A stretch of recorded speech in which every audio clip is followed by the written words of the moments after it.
네, 안녕하세요. 망구야입니다. 네, 오늘 올해부터 저와 이제 과일이죠. 과수하고 가축을 같이 공부하게 되었습니다. 여러분들이 그 인터넷 강의를 듣는 이유를 굳이 꽂아보자면, 일단은 지금 우리 손해평가사 이 이론서이죠. 이 교재, 이론서, 시험 범위들이 일단 용어가 굉장히 좀 난해하고 내용이 되게 어렵게 되어 있어서 2차 같은 경우는 혼자서 공부하시기가 조금 버거우실 수 있습니다. 이해하기가요. 뭐 혼자서도 공부하시는 분들이 계시지만, 그래서 혼자 공부함에 있어서 일단 시간 단축을 하시겠죠. 왜냐면 외우지 않아도 될 것들은 저희가 뭐 패스를 한다거나 중요한 것들은 찝어준다거나 이런 것들로 인한 시간 단축의 요인이 있을 거고, 두 번째가 더 중요한데, 이 교재를, 이 내용들을 완전히 이해하는데 이제 도움을, 시간 단축이 플러스 되면서 이제 도움을 받을 수 있기 때문입니다.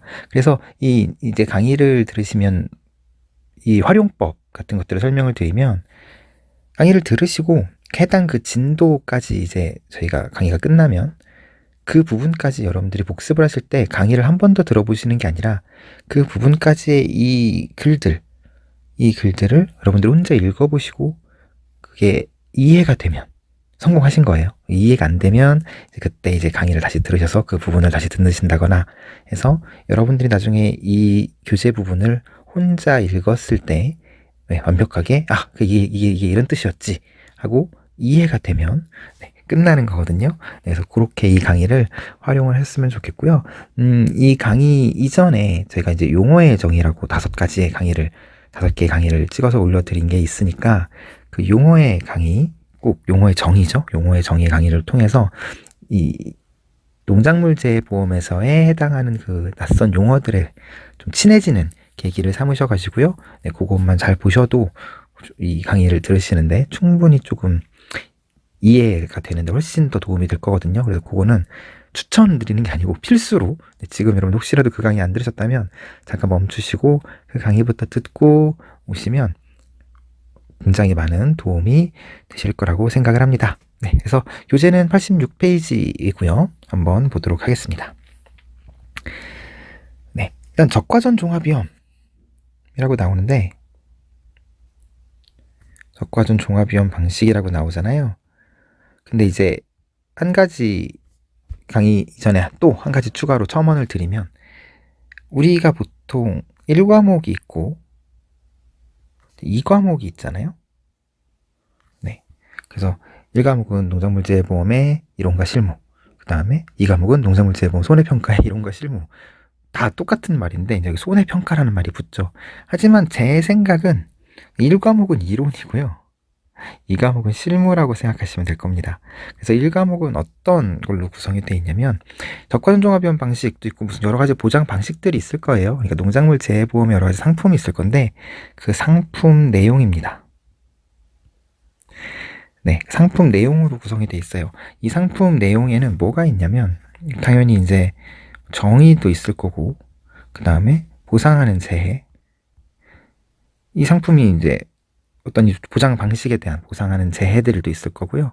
또 보상하지 않는 재해도 있을 거고, 뭐 보험 기간도 있을 거고요. 그 다음에 보험료는 어떻게 계산이 되는 것이며, 보험금은 어떻게 산정이 되는지, 또 자기 부담 비율은 어떤 건지 등등등, 등등등 이런 쭉 상품에 대한 내용들이 있을 거예요. 그리고 나서 두 번째로 계약 인수가 있습니다. 네, 어떤 상황에서 인수가 되고 어떤 상황에서 인수가 안 되는지, 이런 상품에 대한 전반적인 내용, 이런 이론들을 바탕하는 게 1과목이고요. 그럼 이 2과목은 뭐냐면, 우리가 손해평가사라는 게 어쨌든 피해를 입었을 때 그 농가에 적당한 보험금을 산정해주는 역할을 하는 거잖아요. 그러기 위한 조사에 대한 방법이 있을 거예요. 우박이 내렸을 땐 어떻게 조사를 하고, 태풍이 불었을 땐 어떻게 조사를 하고, 그 조사 방법이 있을 거고, 그 조사 방법에 따른 보험금 계산이 있을 겁니다.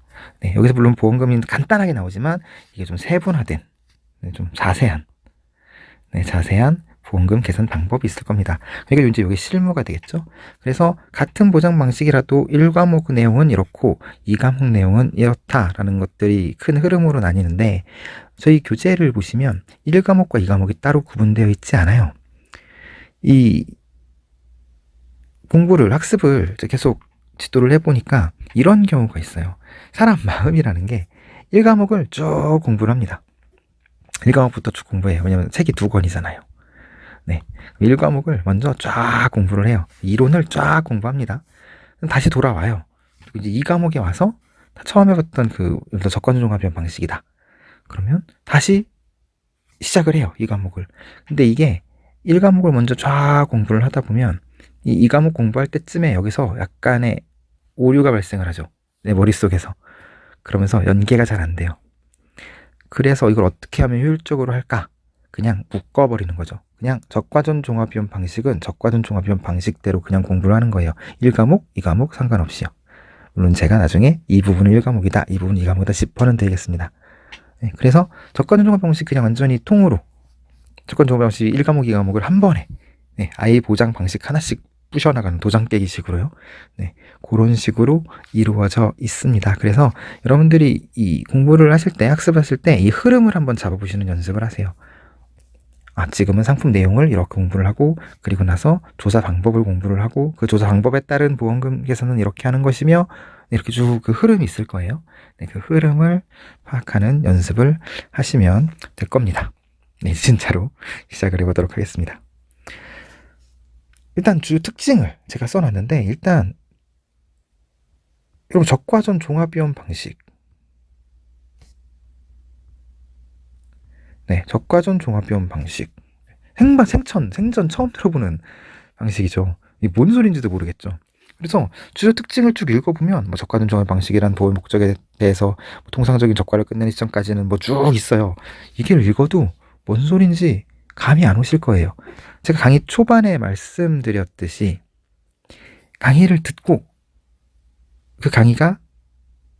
강의를 듣고 강의가 이해가 된 뒤에 복습 시간에 다시 여러분들이 이거를 따로 읽으셨을 때 이해가 되면 되는 거예요. 그럼 이 강의가 성공한 거죠. 여러분들 강의를 보시는 데 있어서 효율적으로 학습을 하시는 겁니다. 지금 읽으면 이해가 안 되지만 이 내용을 이해가 되게끔 제가 설명을 해보도록 하겠습니다. 일단은 얘를 하나씩 끊어볼게요. 적과전 종합위험 방식을 적과전 종합위험 방식으로 끊을게요.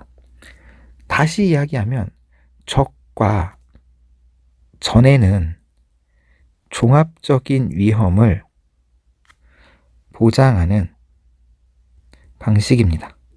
네, 적과전 종합위험 보장 방식 혹은 적과전 종합위험 방식이라고 합니다. 혹은 방식이라고 하지 말고 우리 보장이라고 합시다. 네, 이게 더 낫겠네요. 적과전 종합위험 보장. 적과 이전에는 종합적인 위험을 보장한다. 거꾸로 말하면 적과 이후에는 종합적인 위험을 보장하지 않고 어떤 특정적인 위험만 보장한다는 이야기입니다. 네, 그럼 이제 다시 하나씩 또 뜯어봐야 돼요. 적과가 뭐냐? 네, 이렇게 하나씩. 그래서 적과라는 것부터, 용어 정의 들으시는 분들은 아셨겠지만 적과라는 것부터 하나씩 해보도록 하겠습니다. 네, 강의 노트라고 교재 중간중간 해놨는데 여러분들이 나중에 제가 물론 강의 때도 언급을 해드리지만 혼자서 복습을 하실 때 시간 단축을 하기 위해서 제 강의 때 설명드릴 내용들을 책에 이렇게 녹여놓는 부분이 있어요. 네, 이 부분은 시험에 나오는 부분은 아니지만 여러분들이 이해하기 좀 편하게 하기 위해서 실어놓은 거니까 참고하시면 될 거고요. 이것도 막 외우시거나 하는 부분은 아니에요. 강의 노트는요. 네, 적과를 먼저 한번 알아보도록 하겠습니다. 사과를 예를 들게요. 사과를 예를 들면 과총이라고 합니다. 이게 총, 나무가 있고요. 나무 가지가 있으면 꽃이 이렇게 피는데, 네, 5개가 이렇게 같이 펴요. 보이시나요? 하나, 둘, 셋, 넷. 이 뒤에 하나 숨어 있어요. 5개. 네, 하나, 둘, 셋, 넷, 5개인데 항상 이 중심화라고 합니다. 가운데 있는 게 중심화라고 하는데 중심화가 항상 먼저 펴요. 네, 결국은 이 중심화가 가장 좋은, 이렇게 예를 들어 될지 모르겠는데 좋은 유전자를 갖고 있는 거죠. 네, 무량화예요. 얘가 제일 똘똘한 애입니다. 그래서 얘가 가장 먼저 피고 가장 크고 가장 맛있을 거예요. 근데 여러분, 우리 사과나무 다니시면서 사과나무 뭐 요즘에는 TV나 이런 매체, 영상 매체로 보시죠. 사과나무가 5개, 지금 여기 이 사진처럼 이렇게 열리는 거는 거의 본 적 없으시죠? 보통 사과나무는요, 하나씩 이렇게 달린단 말이에요. 가지에. 예. 왜 그러느냐? 5개가 이렇게 달리면 영양분이 100이라고 하면요, 서로 20씩 나눠 가질 거 아니에요. 그죠? 20씩 나눠 가지잖아요. 그렇기 때문에 이거를 20씩 나눠 가지지 않고 나는 중심화, 제일 예쁘고 맛있는 애한테 몰아주기를 할 겁니다. 왜냐면 품질이 좋은 과수원으로 소문이 나야, 아, 이 집 과수원 사과는 참 맛있어. 이렇게 돈 양으로 승부하는 게 아니고, 물론 5개에서 나는 5개씩 막 팔 거야. 남들 하나 팔 때는 5개씩 5배로 팔 거야. 뭐 할 수도 있겠지만 맛이 없어요. 맛이 떫고 시고 안 팔린단 말이죠. 양만 많으면 뭐예요? 사지를 않는데. 그래서 나는 품질 위주로 팔 거야. 네, 그래서 얘들을 전부 다 따버리는 거예요. 하나만 남겨놓고요. 전부 없애버립니다. 그래서 영양분이 오롯이 100이 얘한테 다 가도록 몰아주는 거예요. 심지어 뭐 이거는 의무는 아니지만 농가 기술상에 따라 다르지만 이런 분들도 계세요. 얘도 없애고요. 얘도 없애서 얘를 200씩, 여기도 100, 여기도 100 가는 것들을 이 100도 일로 가게끔 해서요. 네, 얘도 없애고 얘도 없애서 크게 키우는, 대과로 키우는 분들도 계세요. 난 양을 더 줄이고 진짜로 질로 명품 사과로 승부하겠어. 난 백화점으로 보낼 거야. 이런 분들도 계세요. 이거는 거리를 조정하는 거잖아요. 그래서 거리 적과라고 해요. 적과란 뭐냐면 한마디로 몰아주기를 하는 겁니다. 적이 딴다는 거예요. 과일을 딴다는 얘기입니다. 과일을 일부러 따내는 거예요. 네, 거리를 더 가지고 따서 품질을 좀 높이는 거는 거리 적과이고요. 이 거리 적과는 사실 통상적인 적과까지는 아니지만, 영농 기술의 하나지만 통상적인 영농활동, 우리가 흔히 뭐 물을 준다거나 거름을 준다거나 하는 통상적인 영농활동은 이 적과는 포함이 됩니다. 이 5개를 그대로 놔두지 않고요, 결국 다 하나만 남겨놓고 다 따버릴 거예요. 네, 그래서 요거를 적과라고 합니다. 네, 적과는 아셨죠? 그래서 적과는 보통 통상적으로요, 사과, 배, 단감, 떫은감. 네, 우리 보통 적과전 종합 비원 방식에 흔히 과수 4종이라고 불리는데, 그 과수 4종이 사과, 배, 단감, 떫은감이거든요. 요 사과, 배, 단감, 떫은감으로 나뉘는데, 적과는 사과, 배는 6월 30일, 통상적으로 6월 말이요. 단감, 떫은감은 7월 31일. 네, 이렇게 적과 종료 시점이 보통 정해져 있습니다. 이때쯤이면 적과가 완료가 되는 거예요. 최종 적과. 물론 적과가 한 번에 끝나진 않고요. 뭐 1차, 2차, 3차, 4차가 이루어져서 작업이 이루어지는데, 보통 최종 적과가 이때쯤 끝나요. 그러니까 이 적과가 이루어지는 시점, 이 적과 이전에는 6월 30일 혹은 단감 떫은감 같은 경우에는 7월 31일 이전에는 종합적인 위험을 보장한다. 네, 이게 곧 적과전 종합위험입니다. 그럼 이 적과라는 게 어떤 의미가 있길래 종합적인 위험을 보장하느냐라는 것도 우리가 생각을 해볼 수가 있는데, 이렇게 생각하시면 돼요. 내 과수원에, 우리 나뭇가지 하나로만 얘기할게요. 내 과수원에 막 이렇게 달려 있어요. 10개가 달려 있죠. 근데 여기서 10개가 달려 있지만 결국 내가 수확해야 될, 수확기에 내가 진짜로 딱 사과를 수확할 게 몇 개인가요? 네, 다 없어지고요. 여기서도 하나 남을 거고 여기서도 하나 남을 거니까 2개잖아요. 혹은 이분이 난 거리 적과 할 거야. 그럼 이거 하나 남아서 키우는 거죠. 그럼 1개잖아요.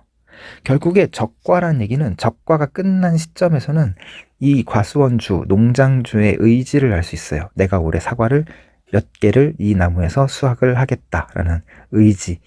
네, 그래서 적과 이전에는 사실 이 사과나무에서 내가 몇 개를 수확할지 알 수가 없어요. 다 따버릴 거니까. 근데 적과가 끝나는 시점에선 알 수 있죠. 내가 이 나무에서 올해 몇 개를 따겠다라는 걸. 물론 그 뒤에 재해가 없다는 가정하에요. 그래서 적과가 종료되는 시점에는 대충 이 과수원에 몇 개를 수확을 하겠다라는 게 감이 대충 나오는 시점. 네, 그게 곧 적과입니다. 네, 그렇게 적과가 그렇다라는 거를 여러분들이 알아두시면 될 것 같고요. 다시 볼게요. 네, 그래서 적과 그걸 다시 말하면 뭐 몰아주기, 딴다 이거는 이제 용어상의 정의고 의미상으로 접근을 했을 때 내 과수원에 몇 개를 수확할지 대충 정해지는 이 타이밍, 그 적과 종료 이전에는요 종합적인 위험을 보장한다는 거예요. 그 종합적인 위험은 여기서는 말하는 종합적인 건 자연재해, 조수해, 화재, 네, 이거를 전부 다 보상을 한다는 겁니다. 자연재해는 다 보상이 되고요. 조수해, 조가 세조자, 새의 피해랑 수, 짐승 숫자예요. 짐승의 피해, 그 다음 불난 것들, 이런 것들을 전부 적과 이전에는 보장을 하겠다. 내가 과수원에 실질적으로 몰아주기, 내가 이 과수원에 몇 개만큼 수확을 하겠다가 정해지기 전까지는 전부 웬만한 건 다 보장을 해드릴게요. 네, 안 되는 것 빼고는 다 보장이 되는 거예요. 병 같은 것 빼고는요. 네, 다 보장이 된다라는 거고요. 그렇다면 거꾸로 말하면 적과 이후는, 그럼 적과 이후는요. 네, 전부 다 보장이 되는 게 아니에요. 적과 전에만 종합위험이잖아요. 적과 이후는 특정한 위험만 보장이 됩니다. 나중에 배우시겠지만 뭐 태풍이라든가 강풍 포함이요. 집중호우, 우박, 화재, 지진, 일소피해, 가을 동상에 딱 이렇게만 보장돼요. 네, 이렇게만요. 나머지는 보장이 안 돼요. 네, 이 집중호우나 태풍, 강풍 이런 것들도 어떤 기준이 있어요. 이 기준을 넘어서는 비라고 다 보장되는 거 아니고요. 바람이라고 전부 보장되는 거 아니고 기준이 있습니다. 그래서 이 기준을 충족하는 특정한 위험의 어떤 위험만 적과 전종합 위험에서는 보장을 하고 있습니다. 네, 그래서 이 보장 방식에 해당되는 게 과수사종이라고 하고, 전부 다 모든 과수가 그러는 게 아니고요. 이 과수사종이 사과, 배, 단감, 떫은감 이렇게 4가지 품목입니다. 네, 그래서 적과전 종합위험 보장을 굳이 끊어 읽으면 네, 이렇게 됩니다. 그러면 이제 읽어보시죠. 적과전 종합위험 보장 방식이란 보험의 목적에 대해서 보험계약 개시일로부터 통상적인 적과를 끝내는 시점까지, 제가 언제라고 말씀드렸죠? 사과배는 6월 30일, 단감 떫은감은 7월 31일까지 자연재해, 조수의 화재에 해당하는 종합적인 위험을 보장을 받는 거예요. 네, 적과의 의미도 여러분들은 지금 아시는 상황이에요. 그 다음에 적과 이후로부터 보험기간 종료일까지는 태풍, 강풍, 집중호우, 우박, 화재, 지진, 가을 동상, 일소피해 이 7가지만 특정한 위험에 대해서만 보장하는 방식을 말한다. 네, 이제 이 문장이 아까 전에 읽었을 때는 이해가 안 되던 게 강의를 듣고 이해가 되시는 거잖아요. 네, 이렇게 활용을 하시는 겁니다.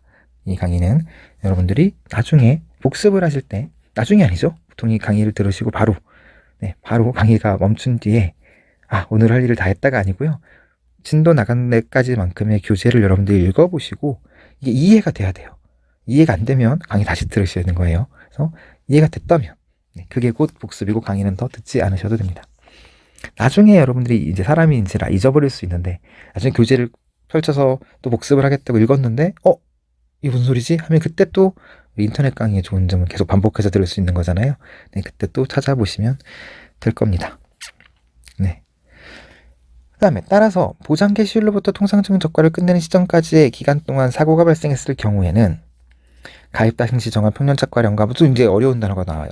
물론 용어의 정의를 듣고 오신 분들은 이 뒤에도 대충 감을 잡으실 수는 있겠지만, 네, 요 뒤에 여기서부터 여기까지의 또 여기까지, 여기서부터 여기까지는 뒤에 제가 설명을 다시 드리고 나서 다시 앞으로 와서, 이거는 이제 개요라서요. 다시 앞으로 와서 또 보는 기회가 있을 거라고 생각이 듭니다. 적과전 종합위험 보장은 이렇다, 이런 거다.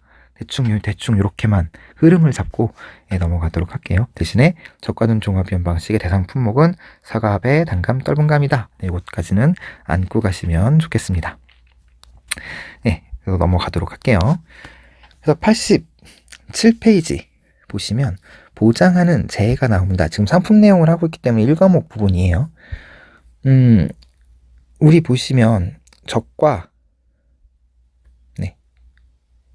이전과 이후로 나뉘죠. 적과 이전에는 종합위험, 그 다음 적과 이후에는 특정위험을 보장한단 말이에요. 그래서 적과 이전의 종합위험을 보장한다는 이야기는 웬만한 건 다 보장된다는 얘기예요. 그죠? 종합적인 위험이니까 다 보장돼요. 웬만한 거는. 그래서 어떤 부분이 아까 제가 말씀드렸죠. 안 되는 것 빼고 다 된다고. 그래서 보장하지 않는 손해가 있을 거예요. 뒤에 나옵니다. 네, 이 보장하지 않는 손해가 중요합니다. 적과 이전에는요. 근데 적과 이후 특정 위험은 어떤 것만 보장이 되죠. 걔 빼고는 다 안 되는 거잖아요. 그래서 보상하는 손해가 중요해요. 네, 얘가 중요합니다. 그래서 뭐 보장이든 보상이든 이걸로 여러분들이 너무 스트레스는 받지 않으셔도 돼요. 다 같은 이야기니까요. 보장하지 않는 손해, 혹은 보상하지 않는 손해, 보상하는 손해, 보장하는 손해, 네, 같은 이야기니까 요것들이 중요한 거여서 요거에 대한 어떤 포커스를 맞추고 여러분들이 접근을 한번 해보도록 하겠습니다. 일단 적과 종료 이전이에요. 적과 종료 이전에는 종합적인 위험이기 때문에 보장하는 손해가 굉장히 스펙트럼이 넓어요. 그래서 자연재해, 조수해, 화재, 보장이 전부 다 됩니다. 뭐 자연재해에는 뭐가 있냐면 태풍 피해, 우박 피해, 동상해, 호우, 강풍, 냉해, 한해, 조해, 설해, 폭염, 기타 자연재해가 있고 그거에 대한 정의들을 제가 써놨는데 여러분 혹시나 말씀드리지만 이거 다 안 외우셔도 돼요. 자연재해 무슨 태풍, 우박, 동상해, 호우 피해, 강풍 피해 이런 게 다 외우시지는 않으셔도 될 것 같아요. 네, 그래서 시간 단축을 하셔야죠. 그냥 자연재해, 조수해, 화재 이것도 외우시지도 않고요. 어차피 적과 이전은 종합인 거잖아요. 다 보장된다고 보시면 돼요. 그래서 자연재해, 조수해, 화재 이렇게만 알고 계시면 될 것 같아요. 태풍, 우박, 동상해, 호우 피해 이렇게 외우시지 않고요. 뭐 태풍 피해, 기상청 태풍주의보 이상 발령 때 발령 지역의 바람과 뭐 우박 피해, 정라군, 봉우리 저군 이런 거 외우시지 마세요. 그냥 우박 여러분들이 흔히 생각하는 우박이고요. 태풍 여러분들이 흔히 생각하는 태풍이에요. 동상해 뭐 설이잖아요. 네, 그래서 얼어서 발생하는 거. 호우, 비요, 강풍, 바람이고요. 한해는 가뭄이요.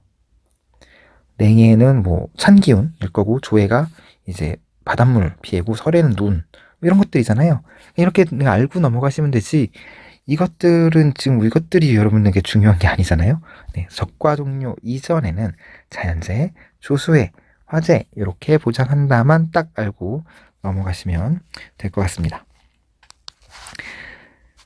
문제는 이 적과 종료 이후 얘가 문제인 거죠. 네, 적과 종료 이후 어떤 특정한 재해를 보장을 하는 건데 일단 태풍, 강풍, 뭐 우박, 집중호우, 화재, 뭐 지진, 밀소 피해, 갈동상해도 있는데요. 일단 태풍, 강풍부터 볼게요. 태풍은 기상청에서 태풍에 대한 기상특보를 발령한 때 발령지역 바람과 비입니다. 그러니까 태풍주의보나 태풍경보, 어떤 이 태풍 관련 기상특보요. 여기서 태풍 관련이죠. 네, 여기서는 주의보 혹은 경보입니다. 발령이 됐을 때 그 지역의 바람과 비, 그러니까 어떤 내가 사는 나주라고 할게요. 나주시에 태풍주의보 혹은 태풍경보가 발령됐다. 그럼 태풍이에요. 간단하죠. 네, 일기예보에 나주시에 태풍주의보, 태풍경보가 발생했다. 그럼 그때 부는 바람은 주의보가 발령됐을 때 부는 바람, 경보가 발령됐을 때 부는 바람은 태풍입니다. 네. 그런데 태풍주의보가 발령이 안 된 채 그냥 바람이 세게 부는 경우 있잖아요. 네, 그게 곧 강풍인데요. 강풍은 최대 순간 풍속 14m/s입니다. 네, 14m/s 이상의 바람이 강풍이에요. 그래서 태풍 또는 강풍으로 인한 바람에 의한 피해만 보장이 됩니다. 적과 이후는요.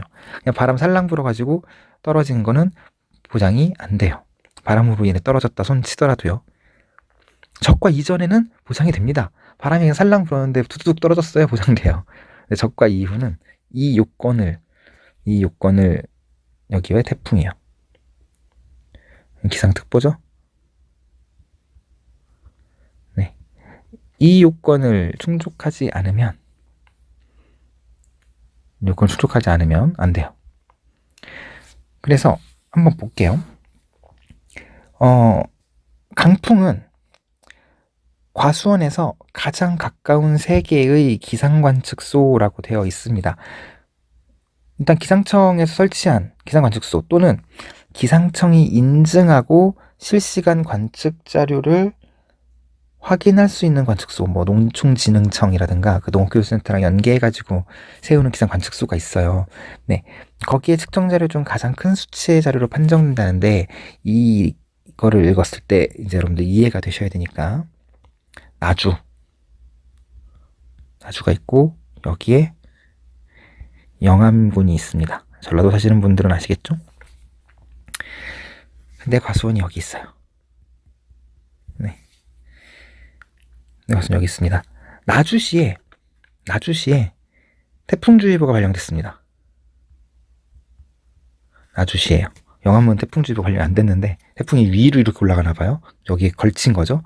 나주시에 태풍주의보 발령이 됐어요. 그래서 내가 과수원 여기 나주시 끝자락에 있는데 바람이 13.1m/s 분 거예요. 13.1m/s. 근데 태풍주의보가 불었어요. 그래서 배가 한 2,000개 떨어졌습니다. 저가 종료 이후에요. 7월 25일 날이요. 네, 보장이 될까요? 보장이 됩니다. 태풍주의보가 발령한 때의 발령 지역의 바람이잖아요. 그죠? 14m/s가 넘지 않아도 이건 태풍이에요. 태풍주의보가 발령이 안 됐는데 13m/s의 바람이 불었어요. 이거는 인정이 안 돼요. 13m/s도 충분히 배가 떨어질 법한 바람인데 태풍주의보가 아니기 때문에 태풍도 아니고요. 강풍도 아니잖아요. 14m/s가 안 넘었기 때문에. 네, 그래서 얘는 보장이 되지 않습니다. 네, 요런 케이스예요. 다만 기상관측소라는 게 있습니다. 뭐가 있냐면 우곡, 봉황, 우리 나주 사시는 분들은 아시죠? 영암에는 덕진이 있을 거고 시종이 있을 거고 여기 덕진 관측소예요. 시종, 봉황, 뭐 우곡, 문평 막 이렇게 있을 거란 말이죠. 그러면 가장 가까운 세 개, 금천도 있을 거고요. 네. 가장 가까운 세 개가 우리 요렇게라고 합시다. 너무 가까워. 멀리 떨어뜨려 이렇게. 네, 이렇게요. 두 개가 나주에 있고 하나가 영암에 있어요. 네, 지금 이런 상황이잖아요. 그런데 가장 가까운 기상 관측소가 이제 막 이렇게 있다고 할게요. 군데. 근데 가장 내 과수원에 가장 가까운 게 시군 관계없이요. 영암에 있는 게 더 가깝단 말이죠. 여기서 13.1 불었고요. 여기서 13.7 불었고요. 여기가 14.2가 불었습니다. 태풍주의보는 없었어요. 그래도 영암에서 불었다 손 치더라도 내 과수원에 가장 가까운 기상 관측소가 14가 넘었잖아요. 가장 큰 수치의 자료로 판정하니까요. 네, 이때도 인정이 됩니다. 강풍으로요. 내 농지는 나주에 있다 손 치더라도 영암에 있는 기상 관측소가 가장 가깝기 때문에 그렇습니다. 14가 넘으면 인정이 돼요. 근데 만약에 여기가 12.5m/s예요. 네, 안 됐죠. 근데 하필이면 공교롭게 태풍이 영암만, 나주는 주의보가 안 뜨고 영암만 떴어요. 태풍이 저 밑으로 해남 밑으로 훑고 지나가서 나주까지 영향이 없었나 봐요. 딱 영암까지. 여기는 영암은 이건 태풍이잖아요. 네. 이게 태풍이에요. 근데 나주는 태풍이 아니죠. 이 경우는 인정이 되지 않습니다. 네. 그러니까 태풍과 강풍 여러분 차이를 잘 보셔야 돼요. 태풍은 해당 지역, 시군 단위로 그 지역에 기상특보가 발령됐을 때의 바람, 네, 미터/세크 바람 풍속은 상관이 없습니다. 그 바람. 강풍은 지역은 상관없지만 가장 가까운 기상 관측소에 있는 풍속이 14가 넘느냐 안 넘느냐가 중요해요. 네, 그래서 그걸 기준으로 여러분들이 판단을 하시는 거예요. 그래서 보상하는제 같은 경우에 그냥 단순히 이건 보상이 네, 14m/s 이런 물론 이런 수치들 가로넣기 체험 문제로 나오기 때문에 수치들 중요하지만 요즘 시험 문제 추세가 이런 사례들 현장 사례들을 녹여서 나오는 경우가 많기 때문에 어떤 상황에서 되는지 어떤 상황에서 안 되는지 이렇게 여러분들이 따져보는 연습도 좀 필요해서 조금 네, 설명을 길게 했습니다.